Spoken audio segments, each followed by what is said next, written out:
தமிழக மக்களை அதிர்ச்சியடையும் வகையில் திராவிட முன்னேற்றக் கழகத்தின் தொண்டர்கள் செய்த மிக மோசமான செயலால் தற்பொழுது 40 தொகுதிகளை வென்றும் இவர்களது கேடுகெட்ட முகம் தெரிந்துவிட்டது. இதற்காகத்தான் 40 தொகுதிகளை வெற்றியடைய வைத்தோமா என்று தமிழக மக்கள் தற்பொழுது மிக பெரிய அளவில் விமர்சனங்களையும் முன்வைத்து வருகிறார்கள்.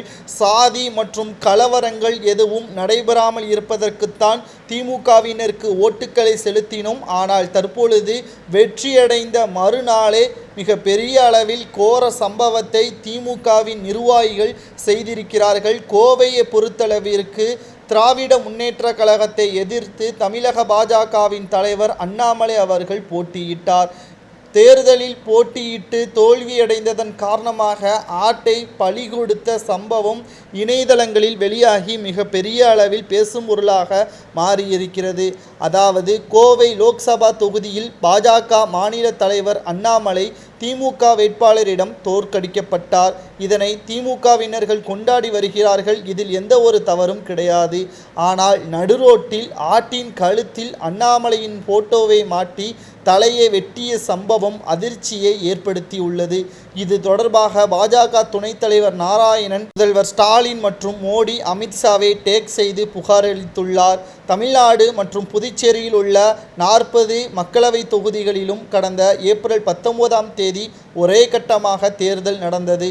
இதில் பதிவான ஓட்டுக்கள் நேற்று முன்தினம் எண்ணப்பட்டு முடிவுகளும் வெளியான தற்பொழுது இதில் கோவையை பொறுத்தளவிற்கு திராவிட முன்னேற்றக் கழகத்தின் கூட்டணியான இந்தியா கூட்டணி, பாஜக கூட்டணி மற்றும் சீமானின் நாம் தமிழர் போன்ற 4 முனை போட்டியும் நிலவியது.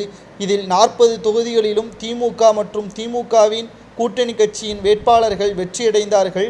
அதிமுக, பாஜக கூட்டணிகள் மற்றும் நாம் தமிழர் வேட்பாளர்களும் தோற்கடிக்கப்பட்டார்கள். இந்த சூழ்நிலையில்தான் தமிழக மாநில தலைவர் அண்ணாமலை கோவை தொகுதியில் போட்டியிட்டு தோற்கடிக்கப்பட்டார். அந்த தொகுதியில் திமுகவின் வேட்பாளர் கணபதி ராஜ்குமார் 5,68,200 ஓட்டுக்கள் பெற்றுள்ளார். அவரை எதிர்த்து களம் கண்ட பாஜக மாநில தலைவர் அண்ணாமலை 4,56,132 ஓட்டுக்கள் மட்டுமே பெற்றுள்ளார். இதன் மூலம் அண்ணாமலை 1,18,068 ஓட்டுக்கள் வித்தியாசத்தில் அண்ணாமலை அவர்கள் திமுக வேட்பாளரிடம் தோற்கடிக்கப்பட்டார். இந்த தொகுதியில் அதிமுக வேட்பாளர் சிங்கை ராமச்சந்திரன் 3வது இடம் பிடித்துள்ளார். மொத்தம் 2,36,490 ஓட்டுக்கள் வாங்கியுள்ளார். இந்த நிலையில்தான் கோவையில் அண்ணாமலை தோல்வியை திமுக மற்றும் திமுகவின் கூட்டணி கட்சியினர் தொடர்ந்து கொண்டாடி வருகிறார்கள். தேர்தல் ரிசல்ட் வெளியான நாளில் கோவையில் திமுகவினர்கள் மட்டன் பிரியாணி வழங்கியுள்ளார்கள். அண்ணாமலை தனது பேட்டிகளில் விவசாய குடும்பத்தில் இருந்து வந்ததாகவும் ஆடு வளர்ப்பதாகவும் அடிக்கடி கூறுவார். இதனால் அண்ணாமலையே திமுகவினர்கள் ஆடு என வலைதளங்களில் விமர்சனம் செய்வதும் வாடிக்கையாக வைத்துள்ளார்கள். விவசாயத்தில் இருந்து அரசியலுக்கு வந்தால் திமுகவினர்கள் இவ்வாறு தான் செயல்படுவார்களா என்ற மிகப்பெரிய ஒரு பிரச்சனையும் ஏற்பட்டுள்ளது. திமுகவினர்கள் வெற்றியடைந்தால் மக்களுக்கு நன்மை செய்ய வேண்டும். தோற்கடிக்கப்பட்டவரிடம் விமர்சனம் செய்யக்கூடாது. தோற்கடிக்கப்பட்டவர் மனதை புண்படுத்தக்கூடாது என்ற நாகரிகம் கூட இல்லாமல் திமுகவினர்கள் செய்த செயல்கள் அனைத்தும் நியாயமானதா என்பதை மறக்காம கமெண்ட் வாயிலாக கூறுங்கள். நன்றி, வணக்கம்.